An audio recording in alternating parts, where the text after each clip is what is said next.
اعوذ باللہ من الشیطان الرجیم بسم اللہ الرحمن الرحیم۔ پیارے بچوں، کل ہم نے 8th کلاس کی جو اردو سبجیکٹ اس میں ہم نے لیا ہے نیا ٹاپک گوتم بدھ، اور اسی کا آج ہم آگے جو اس نے اپنی زندگی میں کچھ کیا ہے اس کے بارے میں ہم تھوڑا آپ کو جانکاری دے دیں گے۔ خلوت میں انہوں نے انسانی موجودگی کے مسائل پر اشتراک کیا ہے۔ آخر ایک شام جب وہ ایک عظیم جیسا انجیر کے درخت کے تلے بیٹھے تھے، انہیں یہ چسپان کے سمجھ ٹکرانے باہم یکجا ہوتے محسوس ہوئے۔ صدارت نے تمام تر تفکر میں گزاری۔ صبح ہوئی تو ان پر منکشف ہوا کہ انہوں نے حل پا لیا ہے، اور یہ کہ وہ اب بدھ بن گئے ہیں، جس کے معنی ہیں ایک صاحب بصیرت کے ہیں۔ یعنی کہ اکیلے پن میں اس نے انسانی موجودگی میں بہت مسائل کو ازدراک کیا ہے۔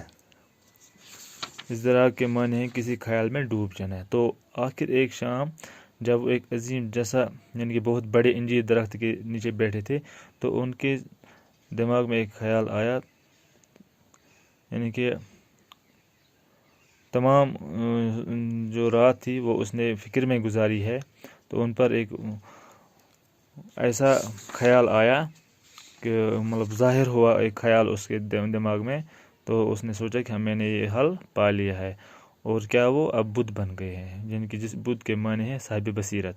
تب ان کی عمر 35 برس کی تھی۔ زندگی کے باقی 45 برس انہوں نے شمالی ہندوستان میں سفر کرنے میں گزارے۔ وہ ان لوگوں کے سامنے اپنے خیالات کا پرچار کرتے جو انہیں سننے آتے تھے۔ تو 483 قبل مسیح میں اپنی وفات کے سال تک وہ اپنے ہزاروں پیروکار بنا چکے تھے۔ یعنی کہ جب اس کے انتقال کا وقت، اس سے پہلے اس نے اپنے جن کو اس نے سمجھایا تھا، جن لوگوں کو اس نے سمجھا اپنے ساتھ لیا تھا، یعنی کہ ہزاروں پیروکار بنا چکے تھے وہ۔ اگرچہ ان کے افکار یعنی کہ ان کی فکر تب تک تحریری صورت میں نہیں تھے، بعد میں ان کے چیلوں نے ان کا ایک ایک حرف یاد رکھا۔ یعنی کہ اگر ان کو جو لاہی فکر تھی ان کے بارے میں تو زیادہ پتہ نہیں تھا، لیکن ان کے جو پیروکار تھے، جو چیلوں نے ان کو حرف یاد ہے۔ یہ باتیں نسل در نسل زبانی طور پر سینہ بسینہ منتقل ہو رہی ہے۔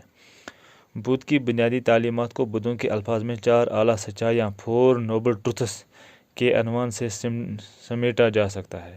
یعنی کہ جو بدھ کی بنیادی تعلیم ہے ان کو 4 اعلیٰ سچائی عنوانوں سے سماٹا جا سکتا ہے۔ اول، انسانی زندگی میں اپنی جبلی حیثیت سے دکھوں کا مسکن ہے۔ یعنی کہ پہلا جو ہے، اول انسانی زندگی میں اپنی جبلی کے معنی ہے پیدائشی فطری حیثیت میں دکھوں کا مسکن ہے۔ دوم، دکھوں کی وجہ خواہشات کا ہونا۔ سوم، خواہشات کو پیدا ہونے سے روکا جا سکتا ہے، اسے صلاحاً نروان کہا جا سکتا ہے۔ یعنی کہ اصلاحاً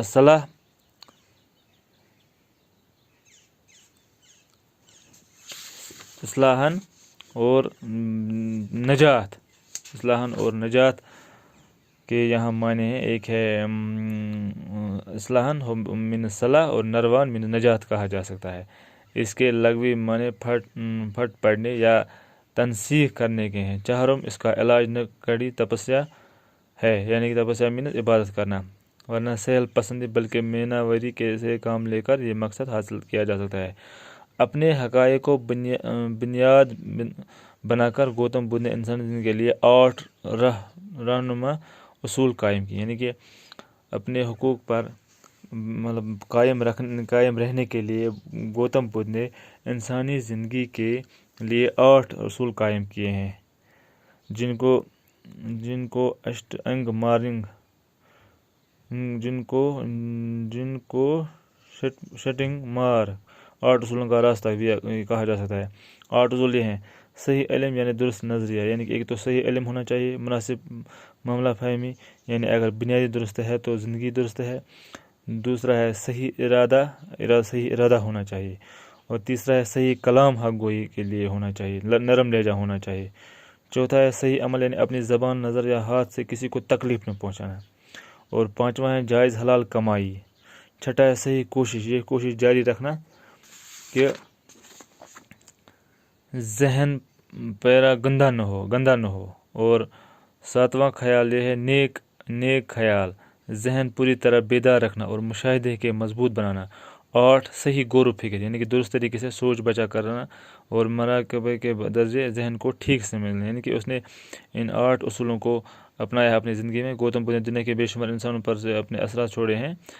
تو یہ گوتم بدھ کے جو ہم نے خلاصہ پڑھا ہے اس کی زندگی کے حالات زندگی پر، اس کو جو ہم نے جان لیا ہے اس وقت، تو ہمیں چاہیے کہ ہم بھی صحیح اصولوں پر چلیں، سچ بولیں، اپنے ذہن کو صحیح کریں تاکہ ہماری زندگی بھی آسان ہو جائے۔